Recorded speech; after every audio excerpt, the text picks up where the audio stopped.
नमस्कार, मेरा नाम है अमिताभ और दृष्टि पीसीएस की पेशकश यूपीपीएससी करंट अपडेट में एक बार फिर से आपका स्वागत है। जैसा कि आप जानते हैं कि इस कार्यक्रम के माध्यम से हम आपको सप्ताह भर की करंट अफेयर की महत्वपूर्ण खबरों को आपके सामने रखते हैं जो कि राज्य विशेष से संबंधित होती हैं। तो आइए देखते हैं कि इस सप्ताह की करंट अफेयर से संबंधित और राज्य विशेष की कौन सी खबरें हैं। साथ ही कुछ सवाल ऐसे होते हैं जो आपके स्टैटिक पोर्शन से भी संबंधित होते हैं। हमारी कोशिश होती है कि आपकी आगामी परीक्षा की राह आसान हो सके। तो चलिए शुरुआत करते हैं आज के पहले प्रश्न के साथ। पहला प्रश्न आपके सामने है, दो कथन दिए गए हैं आपके सामने। इन दोनों कथनों के आधार पर आपको सही विकल्प का चयन करना है। पहला कथन है, वाराणसी में गंगा का जलस्तर चेतावनी बिंदु पर पार कर गया है जिससे 4461 लोग प्रभावित हुए हैं और बाढ़ राहत शिविर स्थापित किए गए हैं। इसका कारण बताया जा रहा है दूसरे कथन के माध्यम से कि गंगा नदी कर्णप्रयाग में अलकनंदा और भागीरथी के संगम से अपना नाम प्राप्त करती है, अर्थात इसका नाम इस जगह से प्राप्त होता है। अब आपको इन दोनों कथनों के आधार पर सही उत्तर का चयन करना है। तो विकल्प आपके सामने दिए गए हैं। विकल्प ए, कथन और कारण दोनों सही हैं और कारण कथन की सही व्याख्या करता है। विकल्प बी है, कथन और कारण दोनों सही हैं लेकिन कारण कथन की सही व्याख्या नहीं करता है। विकल्प सी है, कथन सही है लेकिन कारण गलत है। और विकल्प डी है कि कथन गलत है लेकिन कारण सही है। तो देखिए इसका सही जवाब क्या है। तो इसका सही जवाब यह है कि पहला कथन तो बिल्कुल आपका सही है लेकिन दूसरा कथन आपका सही नहीं है। इस लिहाज से आपका सी विकल्प सही हो जाएगा।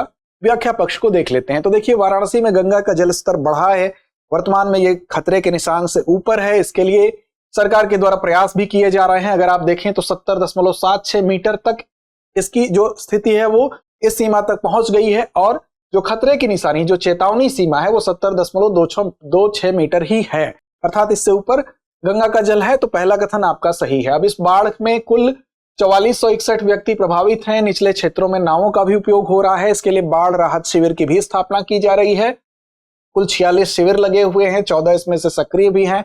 बचाव कार्य के लिए कई नावें लगाई गई हैं जिसमें 22 नावें और एनडीआरएफ की टीम काम कर रही है। गंगा नदी के विषय में हम जरा सा इस पक्ष को देखें तो यहां पर अगर इसके उद्गम की बात करें तो गंगोत्री ग्लेशियर से, जो कि उत्तराखंड में है, 3892 मीटर की ऊंचाई से इसका उद्गम हो रहा है। इसकी सहायक नदियों को देखें तो दाहिने किनारे पे आप देखेंगे यमुना, सोन और पुनपुन मुख्य रूप से इसकी सहायक नदियां हैं और बाएं किनारे पे गोमती और घाघरा जैसी नदियां हैं। प्रवाहित मार्ग अगर देखेंगे तो उत्तर प्रदेश के कितने जिलों से बहती है तो ये 28 जिलों से होकर गुजरती है, जिसमें कि 1140 किलोमीटर की दूरी ये यूपी में तय कर रही है।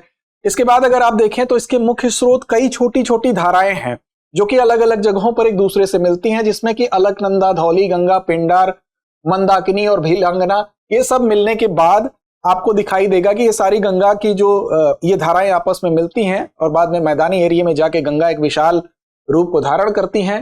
देखिए, गंगा मुख्य रूप से अगर देखें तो देवप्रयाग वो स्थान है जहां पर अलकनंदा और भागीरथी इन दोनों के मिलने से बनती है और यहीं से इसका नाम क्या पड़ता है, गंगा पड़ता है। जबकि कथन में इस जगह पर देवप्रयाग की जगह पर कर्णप्रयाग दिया था, इसलिए वो विकल्प आपका दूसरा गलत हो जाता है। इसके अलावा कुछ अन्य वो स्थान है जहां पर नदियों के मिलने से अलग अलग प्रयाग बनते हैं। जैसे नंद प्रयाग की बात कर ले तो नंदाकिनी नदी और अलकनंदा, वैसे ही अलकनंदा और मंदाकिनी को मिलने पर क्या बनता है, ये कमेंट बॉक्स में आप कमेंट करके बताएं कि उस स्थान को क्या कहते हैं। कई बार परीक्षाओं में ये पूछा भी जा चुका है।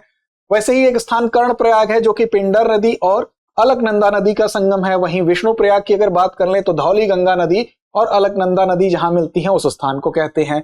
अब भगीरथी, जिसे मूल धारा माना जाता है, वो गंगोत्री ग्लेशियर से निकलती है। उसके निचले भाग गौमुख से ये निकलती है, अंत में बंगाल की खाड़ी में जाके ये मिलती है। अगर टोटल इसकी हम कहें प्रवाह क्षेत्र की बात कर ले तो 2525 किलोमीटर की दूरी तय करने के बाद ये जाकर बंगाल की खाड़ी में गिर जाती है। अगला प्रश्न आपके सामने है कि हाल ही में भारत के उच्चतम न्यायालय ने बुलडोजर न्याय की प्रथा की निंदा की है। दूसरा है, आरोपों के आधार पर संपत्तियों को ध्वस्त करना विधि के शासन और उचित प्रक्रिया का उल्लंघन है।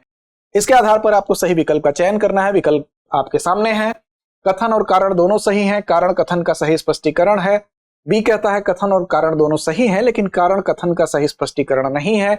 सी कहता है कथन सही है लेकिन कारण गलत है। डी कहता है कथन गलत है लेकिन कारण सही है। तो देखिए, इसमें अगर देखा जाए तो कथन और कारण दोनों ही सही हैं और इस आधार पर दोनों स्पष्टीकरण भी करते हैं।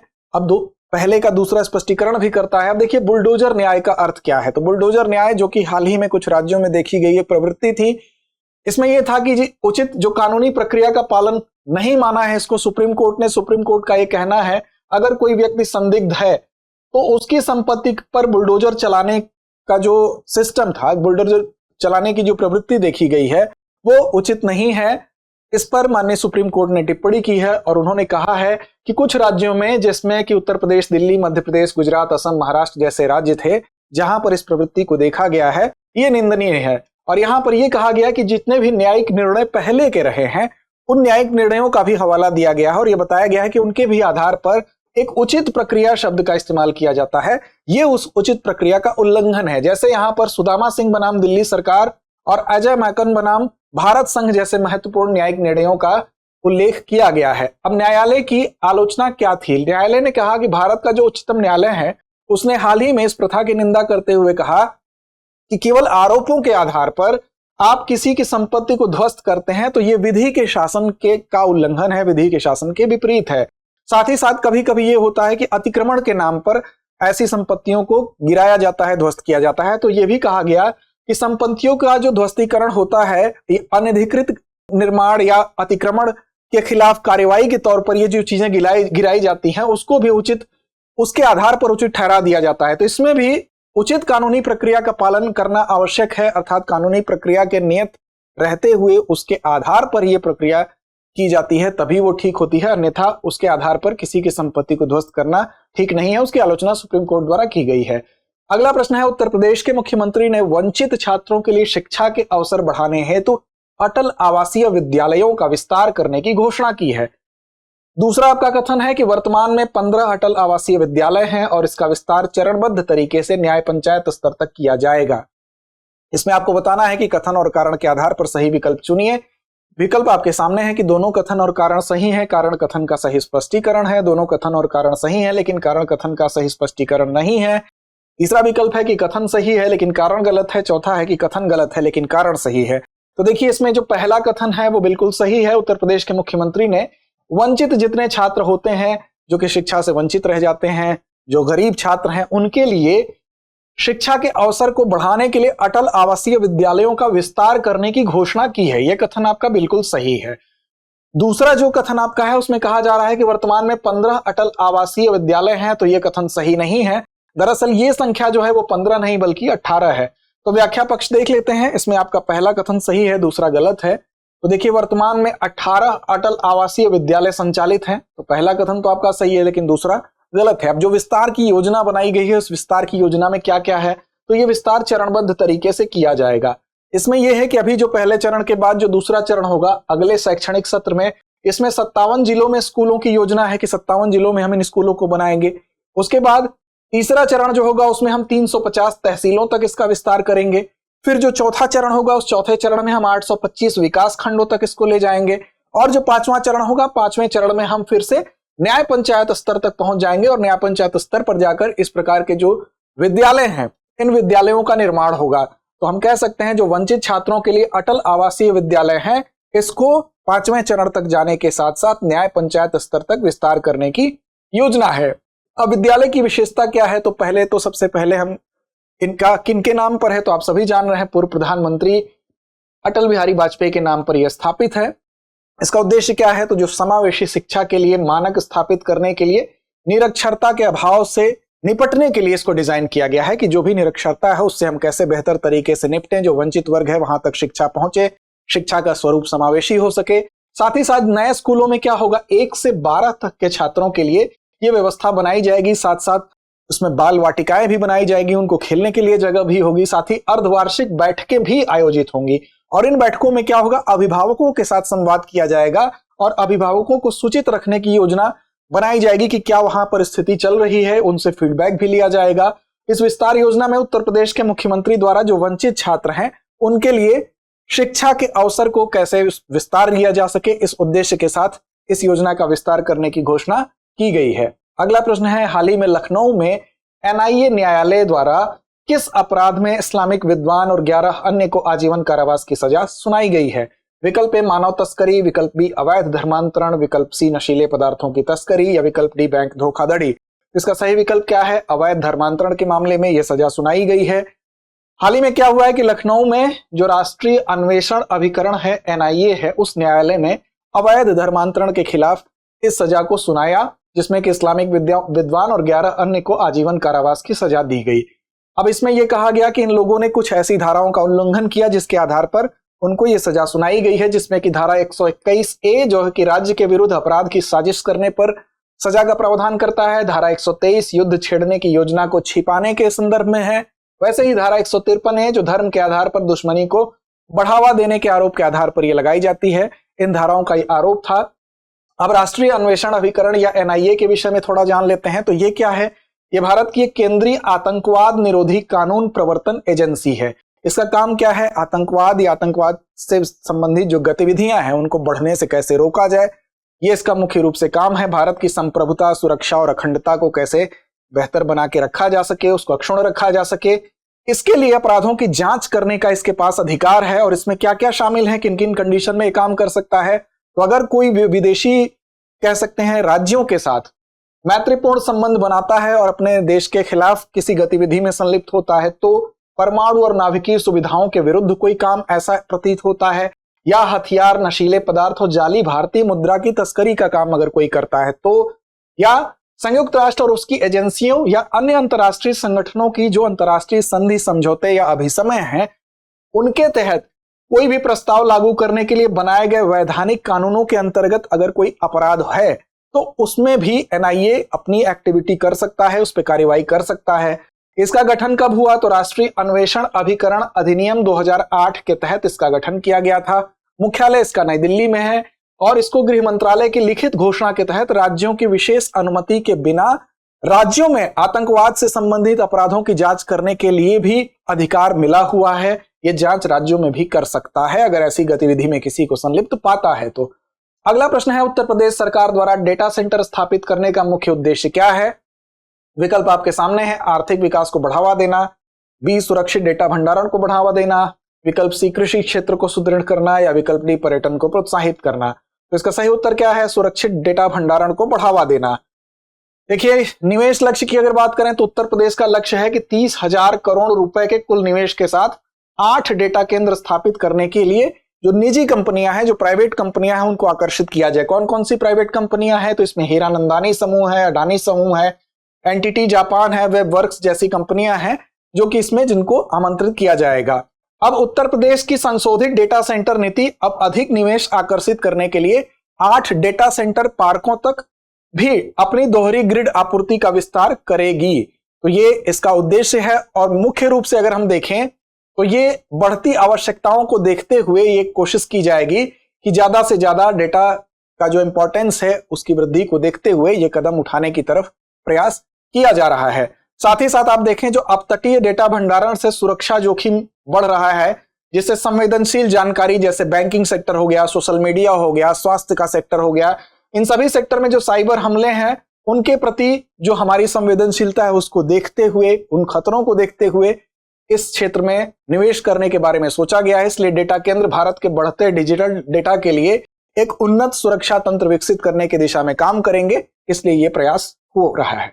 अगला प्रश्न है, मुख्यमंत्री योगी आदित्यनाथ ने स्वच्छता ही सेवा 2024 अभियान की शुरुआत कहां से की है? विकल्प आपके सामने है, लखनऊ, कानपुर, वाराणसी या प्रयागराज। तो इसका सही जवाब क्या है? इसका सही जवाब है वाराणसी। तो विकल्प सी आपका सही होगा। अब देखिए, स्वच्छता ही सेवा 2024 की शुरुआत हुई है, कहां से हुई है? तो वाराणसी से हुई है। किसके द्वारा की गई है? तो मुख्यमंत्री योगी आदित्यनाथ ने शुरुआत की, स्वच्छता अभियान की शुरुआत हुई है। इसकी तिथि पर भी आप ध्यान देंगे, 17 सितंबर से लेकर 2 अक्टूबर तक इसकी अवधि को रखा गया है एक अभियान के रूप में। इसमें विभिन्न कार्यक्रम आयोजित किए जाएंगे। उस कार्यक्रम में आप देख सकते हैं भागीदारी प्रदेश भर में 1,14,500 कार्यक्रम आयोजित किए जाएंगे इस स्वच्छता को टारगेट करते हुए, जिसमें कि 57,000 से अधिक जो लोग हैं वो प्रतिभाग करेंगे। इसमें 4237 शिविर लगाए जाएंगे और इन शिविरों के माध्यम से क्या होगा?